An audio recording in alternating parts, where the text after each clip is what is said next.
প্ৰতিগৰাকী ব্যক্তিয়ে স্বাভাৱিকতেই নিজৰ জীৱনটো সুখ শান্তিৰে সজাই তুলিব বিচাৰে। জীৱনত নিবিচাৰে কোনো ধৰণৰ দুখ সংকটৰ পৰিস্থিতি। কিন্তু মানুহে নিবিচাৰিলেও প্ৰতিগৰাকী ব্যক্তিৰ জীৱনত যিকোনো মুহূৰ্তত আহি পৰে আকস্মিক সংকট।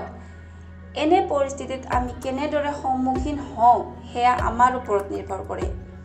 সংকটৰ সময়ত কেনেধৰণৰ আচৰণ কৰিব লাগে সেই সম্পৰ্কে আচাৰ্য চাণক্যই বহুত গুৰুত্বপূৰ্ণ কথা কৈছে। আচাৰ্য চাণক্যৰ এই বাণী অনুসৰণ কৰাসকলে বিপদৰ পৰা হাত সাৰিব পাৰে আৰু আতংকিত নহয়, বৰঞ্চ এনে পৰিস্থিতিৰ সৈতে মোকাবিলা কৰি বিপদক পৰাস্ত কৰিব পাৰে। ইতিবাচক চিন্তা, সঠিক বিচাৰ আৰু ধৈৰ্যই সফলতা কঢ়িয়াই আনিব। সংকটৰ সময়ত উপযুক্ত পৰামৰ্শ, জ্ঞান, অভিজ্ঞতা আৰু সাহস ব্যক্তিৰ শক্তি হৈ পৰে।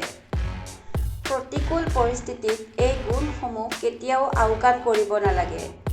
বিচলিত মন এটাই কেতিয়াও সঠিক সিদ্ধান্ত ল'ব নোৱাৰে। যিকোনো সৰু ডাঙৰ বিপদত যদি শক্তিৰ লগতে বুদ্ধিমত্তাৰ ব্যৱহাৰ কৰা হয়, তেন্তে জয়ৰ সম্ভাৱনা 100% হৈ পৰে। নেতিবাচক চিন্তাই এনে সময়ত ব্যক্তিৰ ওপৰত যাতে আধিপত্য বিস্তাৰ কৰিব নোৱাৰে তাৰ প্ৰতি লক্ষ্য ৰাখিব লাগে। চাণক্যই কৈছে যে সংকটৰ সময়ত বহু লোকে আপোনাক অপমান কৰিব পাৰে, নিন্দা কৰিব পাৰে। আনকি একেলগে থাকিও হয়তো আপোনাৰ মনৰ বেয়া চিন্তাৰ সৃষ্টি কৰিবলৈ চেষ্টা কৰিব পাৰে। এনে মানুহৰ পৰা দূৰত্ব বজাই ৰাখক আৰু ভাল সংগৰ সৈতে থাকক।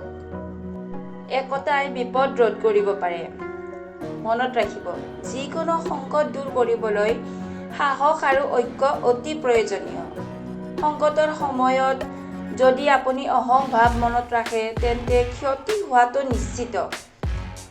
এজন অকলশৰীয়া ব্যক্তিয়ে নিজৰ যুদ্ধ নিজেই যুঁজে, কিন্তু পৰিয়ালৰ বা সমাজৰ কথা আহিলে একজোট হৈ কৰাটো অতি প্ৰয়োজনীয়। তেতিয়াহে সফলতা লাভ কৰিব পাৰি আৰু তৃতীয় পক্ষই বিপদ ঘটাব নোৱাৰে। এনে সময়ত এজনে আনজনৰ দোষ বিচাৰ নকৰাটো আটাইতকৈ গুৰুত্বপূৰ্ণ।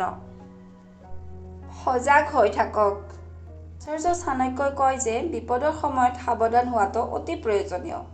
কাৰণ সংকটৰ সময়ত এজন ব্যক্তিৰ সুযোগ সীমিত আৰু প্ৰত্যাহ্বান ডাঙৰ।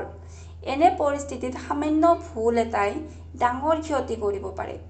গতিকে আগতীয়াকৈ সাৱধান হোৱাটো অতি প্ৰয়োজনীয়। আৰু বন্ধু-বান্ধৱীসকল, আপোনালোকে যদি মোৰ ভিডিঅ'বোৰ চাই ভাল পায় তেতিয়াহ'লে মোৰ চেনেলটো